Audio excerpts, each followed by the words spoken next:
Hi everyone, our Bible verse for today is all about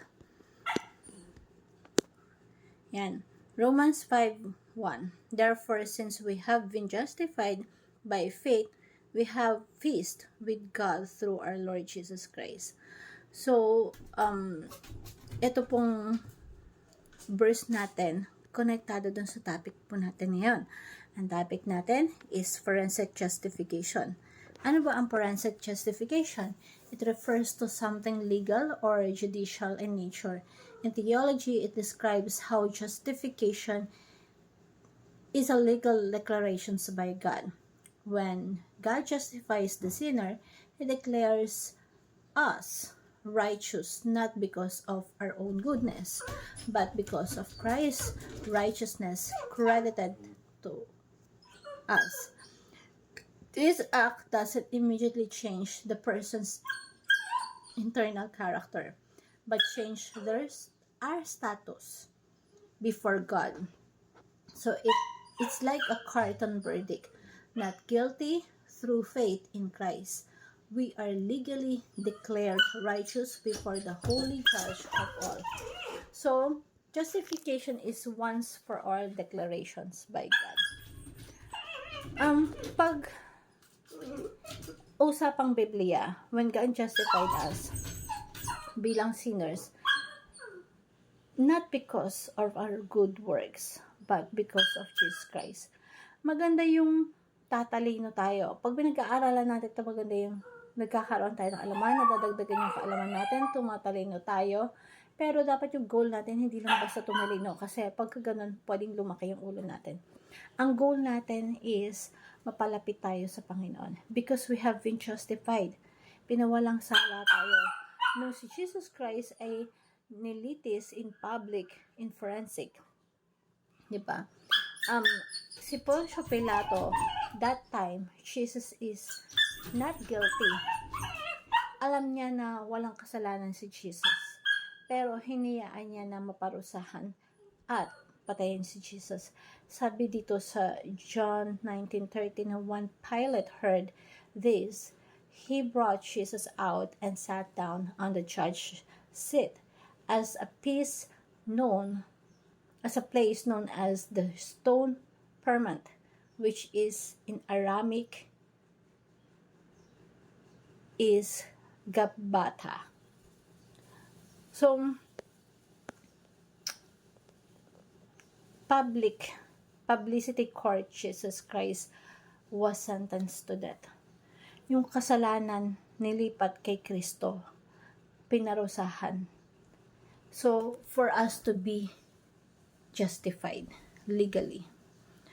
Kaya napaka-importante kasi ito, ginawa to, naganap ang mga bagay na to para mapalalim yung ugnayan natin sa Diyos. And it's a once and for all, God declares that we are not guilty.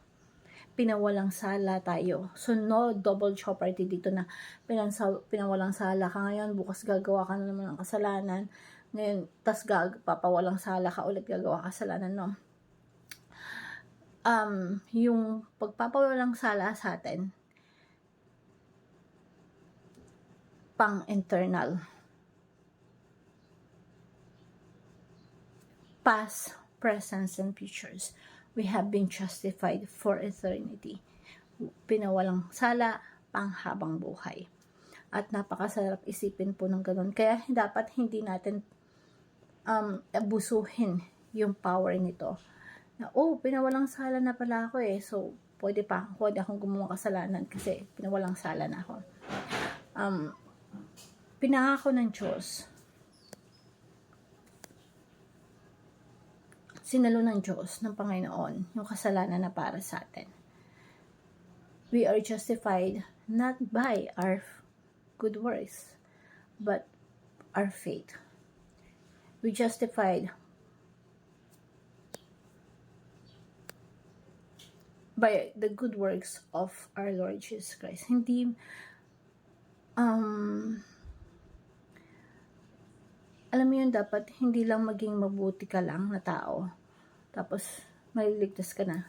Nakafocus kasi tayo na, maging mabuti ka lang, gumawa ka lang mabuti, maliligtas ka na. Hindi po ganun yon. Ang kaligtasan is not through works of ours. Hindi tayo mapapawalang sala dahil sa pagsunod tayo, ligtas ka na. Not because by the works of the law we are being justified. It's because of our faith. Kasi kung ang basihan natin ay kaligtasan at pagsunod sa utos,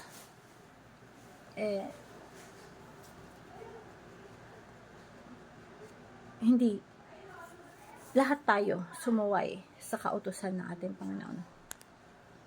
At because of by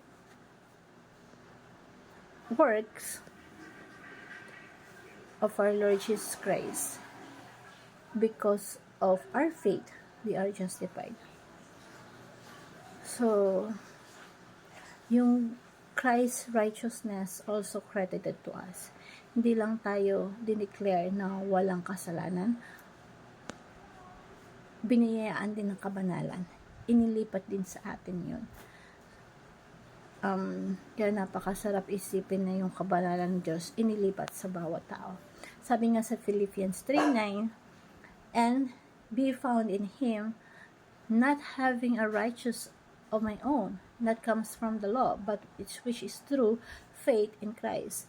The righteous that comes from God on the basis of faith. So, tayo ay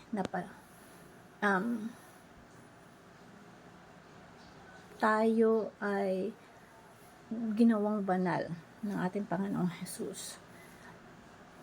At napakalaking pagpapala nun para po sa atin.